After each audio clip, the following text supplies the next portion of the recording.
Hello, Power fans! Thank you very much for sticking with us this entire time, for watching through the entire league and sticking around for the wrap-up. Um, so you've seen how it plays. It plays pretty smooth, and I quite enjoy this current iteration. Of course, I'm going to talk about a few things to consider.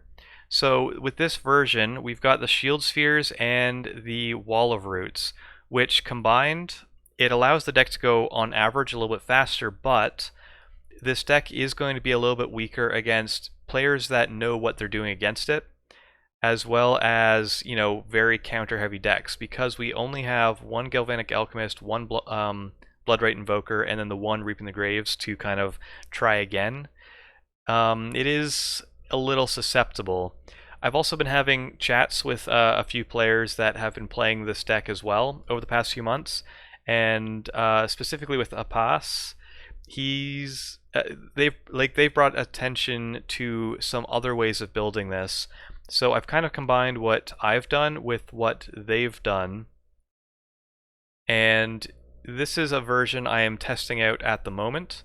So what I've done is I've actually trimmed back one Shield Sphere and taken out both the Wall of Roots.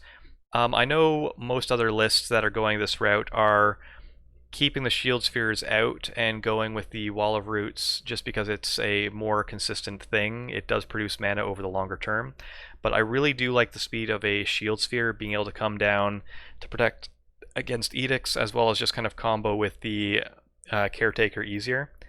It does act as a Lotus Petal, which I really do enjoy.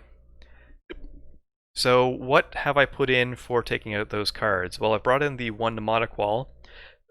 This serves a few purposes. It's going to allow us to find either a Lead the Stampede or a Winding Way out of our graveyard, but it also allows us to get back a Reaping the Graves to go off again if we're against somebody who is specifically targeting like our Invoker for removal or counter spells or anything like that.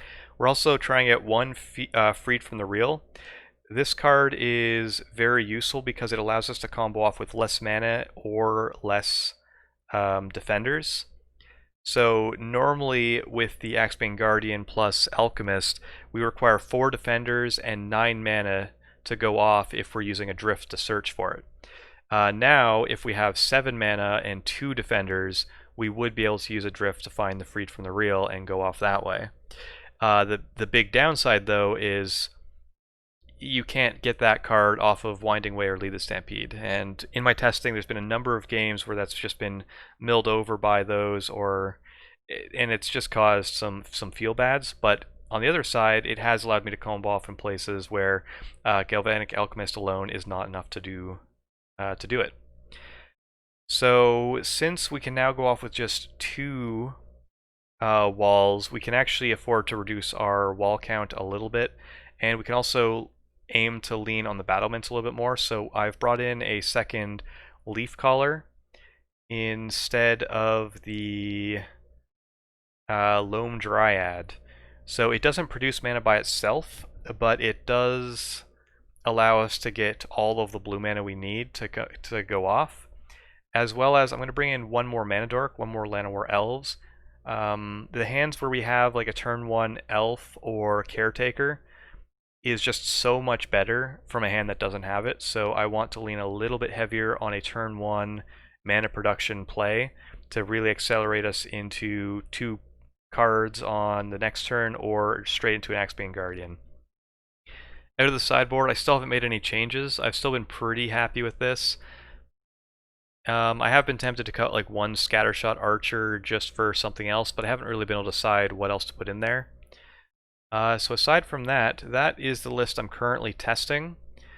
And if you stuck with it, watching it this long, and you're interested in playing it, this is a very fun deck to play, in my opinion.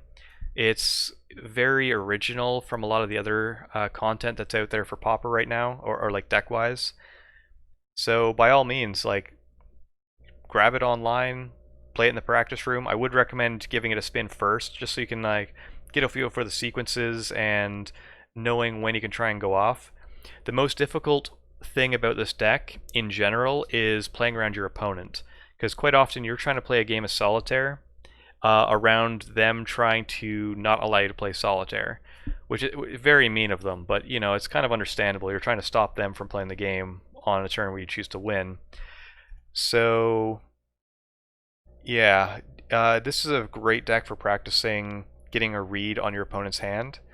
Quite often, if you're against like a counterspell deck, you're going to want to just leverage a mana advantage and not show any combo pieces except for the turn you're trying to go off. And in that case, you're going to try and present multiple things that they must deal with all in succession. That's why we got things like Crushers, just to kind of throw them into the maw of counterspells if we need to, or if we ever have a ton of mana, we can like present multiple big threats. They all have to be answered.